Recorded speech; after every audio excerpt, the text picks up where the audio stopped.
నమస్కారం.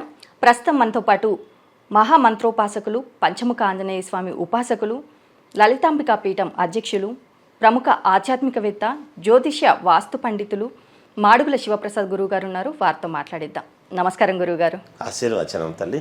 గురుగారు, మార్చి నెలలో మరి ద్వాదశ రాశుల వారికి ఎలా ఉండబోతుందో ఒక్కసారి తెలియచేయండి. శ్రీ మహాగణాధిపతయే నమః. ఐం మహాసరస్వత్యే నమః. శ్రీ లలితాంబికాదేవియే నమః. మామూలుగా ద్వాదశ రాశుల వాళ్లకు కూడా మాసఫలాలు అనేటువంటివి ప్రతిసారి చెప్పుకుంటూ ఉన్నాం.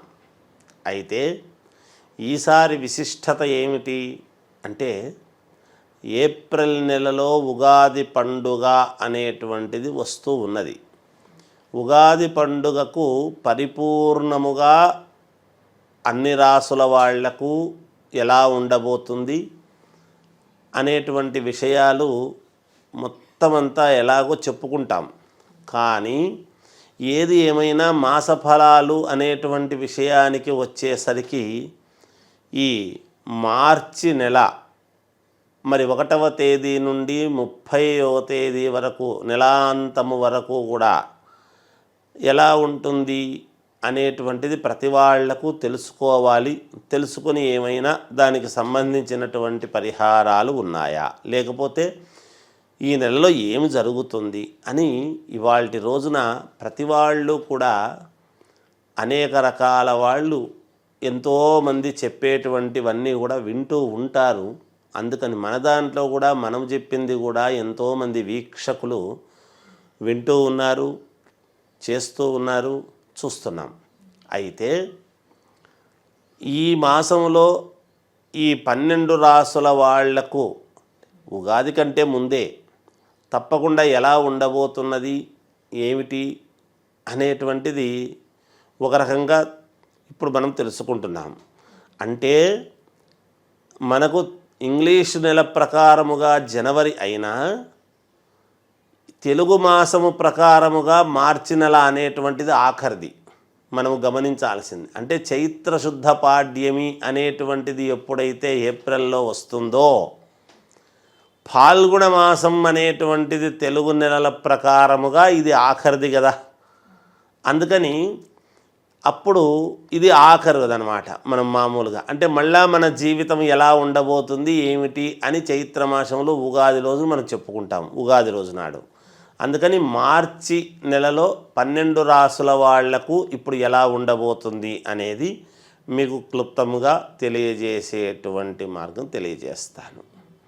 గురుగారు, మార్చి నెలలో మేషరాశి వారికి ఎలా ఉండబోతుందో తెలియచేయండి. మేషరాశి వారికి మార్చి నెల అంతా కూడా ఫలాలు ఎలా ఉండబోతున్నాయి, జాతక ఫలితాలు అనేటువంటి విషయానికి వచ్చేసరికి మామూలుగా బంధువుల యొక్క ఆగమనము, సంతోషకరమైనటువంటి వార్తలు వినటము, ఈ అనుకున్న పనులు చేసుకోవటంలో 1-2 ఏవో చిన్నపాటి ఇబ్బందులు కలిగినప్పటికీ కానీ మేలే జరుగుతుంది గాక. అవి మళ్ళా అధిగమించి ఆ ఇబ్బందులను వాటిని పూర్తి చేసుకోవటం అనేటువంటిది జరుగుతుంది.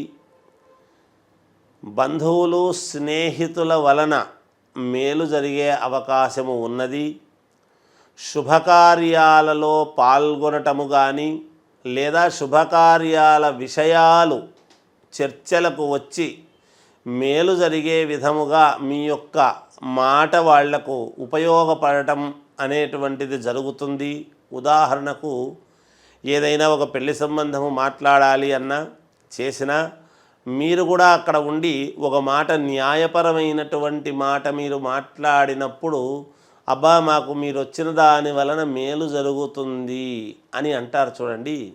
అలాంటివి జరగటం, అలాంటివి ఒక్క వివాహ సమయము అనేటువంటిదే కాకుండా ఏదైనా ఒక ఉద్యోగం ఇచ్చుకునేటువంటి చోట కానీ, ఒక ఉద్యోగం అడిగేటువంటి వాళ్ళు ఫలానా మీరు వస్తే అడుగుదాము అని మీ ద్వారా వెళ్ళి అడగటము కానీ అలాంటివి అయినా కూడా మేలే జరుగుతుంది కాక. ఇలా మీ మధ్యవర్తిత్వము అనేటువంటిది బాగా ఫలిస్తుంది మీకు కావాల్సినటువంటి వాళ్లకు అని ఇక్కడ తెలియజేయటం. అంతేకాకుండా మీరు గతంలో చేసినటువంటి వాటికి అన్నిటికీ కూడా ఏమైనా వాటిల్లో ఇబ్బందులు ఉంటే అవన్నీ సర్దిద్దుకోవటానికి ఈ మాసము చాలా పనికొస్తుంది. అంటే గతంలో అది అట్లాగే పెండింగ్ పడుతూ వస్తూ ఉన్నది, అబ్బా ఈ మాసంలో క్లియర్ అయింది, అది ఉగాది పండుగ ముందు కొత్త సంవత్సరం కంటే ముందు మాకు మేలు జరిగింది అని సంతృప్తికరమైనటువంటి విషయముగా మీ జాతకము ఉండబోతున్నది అనేటువంటిది అక్కడ సూచనప్రాయము.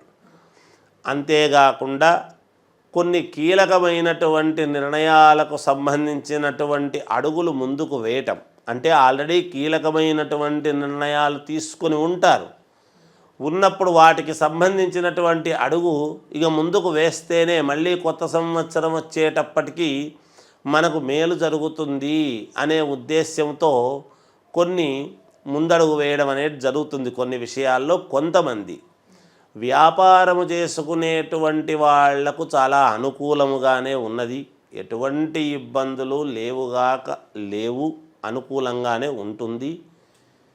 అంతేకాకుండా కొత్తగా ఉద్యోగ ప్రయత్నాలు చేసుకునేటువంటి వాళ్ళు దానికి సంబంధించినటువంటి విషయాలలో ముందడుగు వేయడం జరుగుతుంది. ఉద్యోగాలు చేస్తూ ఉండేటువంటి వాళ్లకు యథావిధిగా కొనసాగుతుంది. ఈ మాసంలో ఇబ్బందులు లేకుండా సజావుగా మీరు ఎలాగో చేసుకుంటారు. కానీ మీ కోరికలకు సంబంధించి నెక్స్ట్ మంత్ ఏదో మనము దానికి అప్లై చేసుకోవాలి అనేటువంటి ఒకటి మనసులో పెట్టుకొని ఉంటారు ఉద్యోగం చేసేటువంటి వాళ్ళు. అంటే ఏదైనా ఎగ్జామ్ రాయాలనో లేకపోతే మనకు ప్రమోషన్ వస్తుంది నెక్స్ట్ మంత్ దానికి అప్లై చేసుకోవాలి అని కానీ, లేదా అరియర్స్ ఏవైనా వచ్చేటువంటివి ఉంటే ఎక్స్ట్రా డబ్బులు వచ్చేటువంటివి ఉంటే నెక్స్ట్ టైం మీరు అప్లై చేసుకోవచ్చు అనేటువంటి విధానము కానీ, లేకపోతే ఉద్యోగములో ఉన్నతమైనటువంటి స్థితికి మీరు అప్లై చేసుకోవచ్చు నెక్స్ట్ మంత్ అనేటువంటి మాటలు కానీ, ఇలాంటివి ఏవో పనికొచ్చేటువంటివి మీరు కొంచెం ఆలోచన చేసి మీ జీవితానికి అనుకూలముగా ముందుకు వెళ్ళే విధంగా ఉండబోతున్నది. అలా జరుగుతుంది.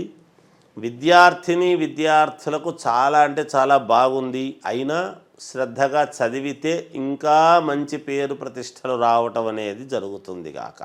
విద్యార్థులు అంటే మరీ చిన్నపిల్లలు మాత్రమే అనుకోకండి. కాలేజీ చదువుకునేటువంటి వాళ్ళు కూడా విద్యార్థులే కదా, విద్యార్థినులు ఉంటారు కదా.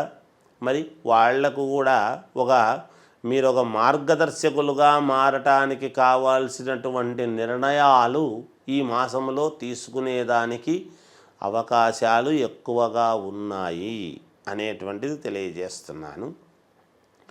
ఏది ఏమైనా మేషరాశి వారికి ఈ మార్చి నెల అంతా కూడా చాలా అనుకూలముగానే ఉన్నది. అంతేకాకుండా ఈ రియల్ ఎస్టేట్ వ్యాపారము చేసుకునేటువంటి వాళ్లకు కాస్త మందకొడిగా సాగుతూ ఉంటుంది. కానీ మేలు జరుగుతుంది, ఇబ్బంది ఏమీ లేదు.